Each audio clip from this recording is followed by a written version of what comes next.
بسم اللہ الرحمن الرحیم۔ مادہ پرستی اور نفس نفسی کے اس دور میں ہر انسان کسی نہ کسی قسم کی پریشانی میں مبتلا ہے اور سکون کی تلاش میں ہے۔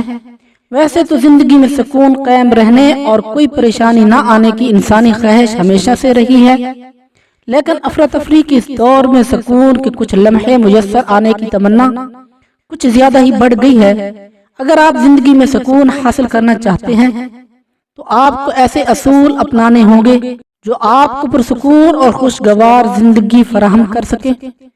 قرآن پاک جو اللہ کی پاکیزہ کتاب ہے اور ہماری ہدایت اور کامیابی کے لیے اتاری گئی ہے، اس میں اللہ پاک نے جہاں اپنی وحدانیت، نبوت اور رسالت بیان کی ہے اور دینی اور دنیاوی کامیابی کے لیے سماجی اور معاشرتی آداب کو بیان کیا، وہی زندگی کو خوشگوار بنانے کے حوالے سے بھی رہنما اصول بیان کیے ہیں۔ ان اصولوں کو جان کر اگر ان پر عمل کیا جائے تو زندگی کی بہت سی پریشانیوں اور مشکلات کو ختم کر کے اسے خوشگوار بنایا جا سکتا ہے۔ پارہ 26 سورہ حجرات میں اللہ رب العزت ان الفاظ کے ساتھ یہ اصول ارشاد فرماتا ہے: اے ایمان والو، بہت زیادہ گمان کرنے سے بچو، بے شک کوئی گمان گناہ ہو جاتا ہے، اور پوشیدہ باتوں کی جستجو نہ کرو اور ایک دوسرے کی غیبت نہ کرو۔ کیا تم میں سے کوئی پسند کرے گا کہ اپنے مرے ہوئے بھائی کا گوشت کھائے؟ تو یہ تمہیں ناپسند ہوگا۔ مذکورہ آیت میں خوشگوار زندگی کے 3 اصول بیان کیے گئے۔ نمبر 1، بہت زیادہ گمان سے بچو۔ نمبر 2، کسی کی ٹوہ میں نہ پڑو۔ نمبر 3، کسی کی غیبت نہ کرو۔ انہی چیزوں کو جدید اصطلاحات میں مختلف ناموں سے یاد کیا جاتا ہے اور خوشگوار اور پرسکون زندگی کے لیے ان سے بچنے کا کہا جاتا ہے۔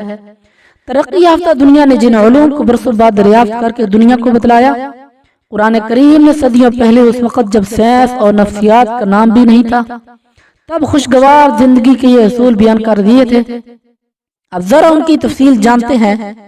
پہلا اصول یہ بیان کیا گیا کہ بہت گمانوں سے بچو، کہ اگر کسی شخص کے حوالے سے تمہارے علم میں کوئی قابل اعتراض بات آئے یا اس کی کوئی غلط حرکت معلوم ہو تو اس پر فوراً بدگمانی کرنے کی بجائے معاملے کی تحقیق کر لو کہ آیا معاملہ ایسا ہی ہے جیسا آپ نے دیکھا یا حقیقت کچھ اور ہے۔ اسی طرح اگر 2 شخص آپس میں گفتگو کر رہے ہیں تو ان کے بارے میں یہ خیال نہ کرو کہ وہ تمہاری برائی کر رہے ہیں۔ الغرض، اس آیت میں بالخصوص بدگمانی اور بالعموم ہر برے خیال سے بچنے کا حکم دیا گیا ہے، اور حقیقت یہی ہے کہ انسان کی پریشانی حالات سے نہیں بلکہ خیالات سے ہوتی ہے۔ لہذا خوشگوار زندگی گزارنے کے لیے ہر قسم کے فضول خیالات سے بچنا ضروری ہے۔ فرمان نبوی ہے: بدگمانی سے بچو، اس لیے کہ بدگمانی سب سے زیادہ جھوٹی بات ہے، اور کسی کے عیوب کی جستجو نہ کرو اور نہ اس کی ٹوہ میں لگے رہو۔ حضرت عائشہ رضی اللہ تعالی عنہا روایت کرتی ہیں کہ رحمت عالم صلی اللہ علیہ وسلم نے فرمایا: جس نے اپنے بھائی کے متعلق بدگمانی کی، بے شک اس نے اپنے رب سے بدگمانی کی۔ اگر آپ خوشگوار زندگی کے طلبگار ہیں تو اس قرآنی اصول کو پلے باندھ لیجئے اور کسی بھی مسلمان کے بارے میں دل میں برا خیال لا کر اس پر یقین نہ کیجئے۔ بدگمانی سے بچنے کے لیے کچھ طریقے: نمبر 1، مسلمان کی خوبیوں پر نظر رکھیے۔ نمبر 2، بدگمانی پیدا ہو تو اس سے توجہ ہٹا لیں۔ نمبر 3، بری صحبت سے برے گمان پیدا ہوتے ہیں، لہٰذا اس سے بچیے۔ نمبر 4، اللہ کی بارگاہ میں اس سے بچنے کی دعا کیجیے۔ نمبر 5، اس کے نقصانات کو یاد رکھیے۔ بدگمانی سے بچنے کا ایک بہت بڑا ذریعہ اس کے نقصانات کو پیش نظر رکھنا بھی ہے، جیسے اس کے 4 دینی نقصانات یہ ہیں۔ نمبر 1، جس کے بارے میں بدگمانی کی، اگر اس کے سامنے اس کا اظہار کر دیا تو اس کی دل آزاری ہو سکتی ہے، اور بلا اجازت شرعی مسلمان کی دل آزاری حرام ہے۔ نمبر 2، اس کی غیر موجودگی میں دوسرے کے سامنے اپنا برا گمان ظاہر کیا تو یہ غیبت ہو جائے گی، حالانکہ مسلمان کی غیبت حرام ہے۔ نمبر 3، بدگمانی کرنے والا محض اس پر بس نہیں کرتا بلکہ اس کے عیوب تلاش کرنے میں لگ جاتا ہے، اور کسی مسلمان کے عیبوں کو تلاش کرنا ناجائز و گناہ ہے۔ نمبر 4، بدگمانی کرنے سے بغض اور حسد جیسے خطرناک امراض پیدا ہوتے ہیں۔ مزید 2 دنیاوی نقصانات یہ ہیں: نمبر 1، بدگمانی کرنے سے رشتوں میں درار پڑ جاتی ہے، بھائیوں میں دشمنی ہو جاتی ہے، ساس بہو کی نہیں بنتی، میاں بیوی اور بھائی بہن ایک دوسرے کے خلاف ہو جاتے ہیں، اور بات طلاق اور قطع تعلق تک پہنچ جاتی ہے۔ یوں ہنستا بستا گھر اجڑ جاتا ہے۔ نمبر 2، دوسروں کے لیے برے خیالات رکھنے والے افراد پر فالج اور دل کی بیماریوں کا خطرہ زیادہ ہوتا ہے۔ دوسرا اصول قرآن نے یہ بتایا کہ تجسس نہ کرو، کسی کی ٹوہ میں نہ پڑو، لوگوں کی خفیہ باتیں اور عیب جاننے کی کوشش نہ کرو۔ حدیث مبارک میں نبی آخر الزمان صلی اللہ علیہ وسلم نے ارشاد فرمایا، گمان سے بچو، گمان بڑی جھوٹی بات ہے، اور مسلمانوں کی عیب جوئی نہ کرو۔ دوسری روایت میں ہے، جو بندہ دنیا میں دوسرے کی پردہ پوشی کرتا ہے، اللہ تعالی روز قیامت اس کی پردہ پوشی فرمائے گا۔ ایک مقام پر ارشاد فرمایا، اے وہ لوگو جو زبان سے ایمان لے آئے ہو مگر تمہارے دل میں ابھی تک ایمان داخل نہیں ہوا، مسلمانوں کو ایذا مت دو اور نہ ان کے عیوب تلاش کرو، کیونکہ جو اپنے مسلمان بھائی کا عیب تلاش کرے گا اللہ تعالیٰ اس کا عیب ظاہر فرما دے گا، اور اللہ جس کا عیب ظاہر فرما دے تو اسے رسوا کر دیتا ہے، اگرچہ وہ اپنے گھر کے تہخانے میں ہو۔ دوسری جگہ یوں ارشاد فرمایا، غیبت کرنے والوں، چغل خوروں اور پاک باز لوگوں، عیب تلاش کرنے والوں کو اللہ جل جلالہ قیامت کے دن کتے کی شکل میں اٹھائے گا۔ بیان کردہ آیت و احادیث کی روشنی میں ہر ذی شعور پر یہ عیاں ہو گیا ہوگا کہ لوگوں کے عیوب تلاش کرنے کی کوشش کتنی ممنوع اور ناپسندیدہ ہے۔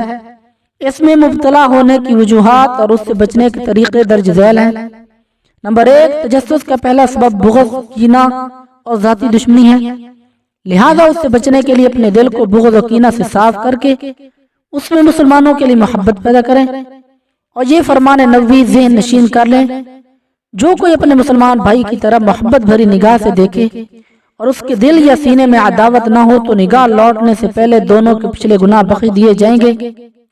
نمبر 2، اس کا دوسرا سبب حسد ہے، کیونکہ حاسد اپنے محسود یعنی جیسے حسد ہے کو کبھی خوش نہیں دیکھ سکتا، لہذا اسے بدنام کرنے کے لیے اس کے عیب تلاش کرنے کی کوشش میں لگا رہتا ہے۔ لہذا تجسس سے بچنے کے لیے حسد سے بچنا ضروری ہے۔ حسد سے بچنے کی صورت اس کی تباہ کاری پر غور کرنا بھی ہے، اور اس کی تباہ کاری یہ ہے کہ نیکیوں کو اس طرح کھا جاتا ہے جیسے آگ لکڑی کو۔ نمبر 3، اس کا ایک سبب چغل خوری بھی ہے کہ چغل خور کو اپنی سعادت کے لیے عیوب تلاش کر کے انہیں ادھر ادھر بیان کرنا اور چغل خوری کو پایا تقبیل تک پہنچانا ہوتا ہے۔ لہذا تجسس سے بچنے کے لیے چغل خوری کو ترک کرنا ضروری ہے۔ اس کا علاج یہ ہے کہ اس کی وعیدوں کو پیش نظر رکھے اور اس سے بچنے کی کوشش کرے۔ خاتم النبیین صلی اللہ علیہ وسلم نے فرمایا، چغل خور ہرگز جنت میں داخل نہ ہوگا، چغل خور کو آخرت سے پہلے دنیا میں عذاب دیا جائے گا۔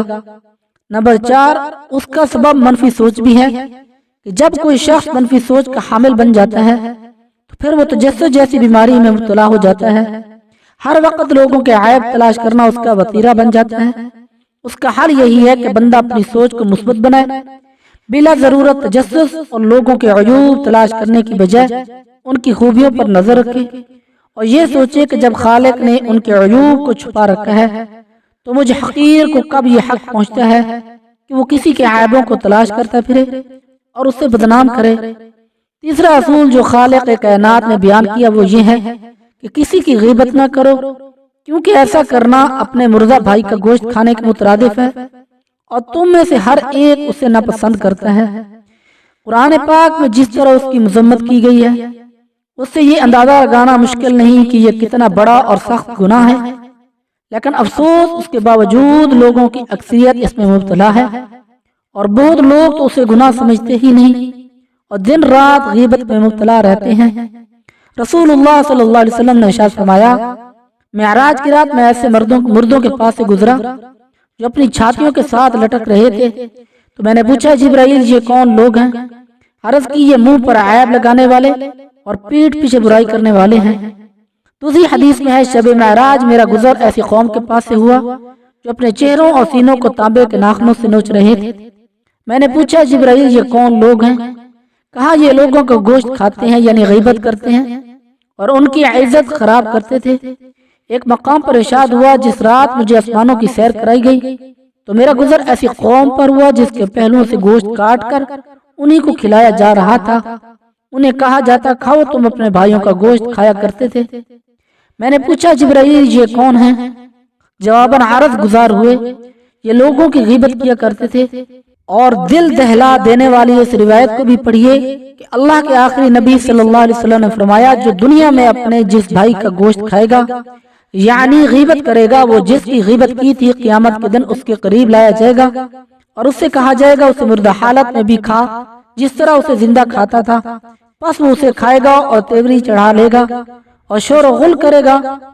دعا ہے اللہ رب العزت کی ذات ہمیں تمام عیوب سے پاک رکھے اور ہمیں اسلامی طریقے کے مطابق زندگی گزارنے کی توفیق عطا فرمائے۔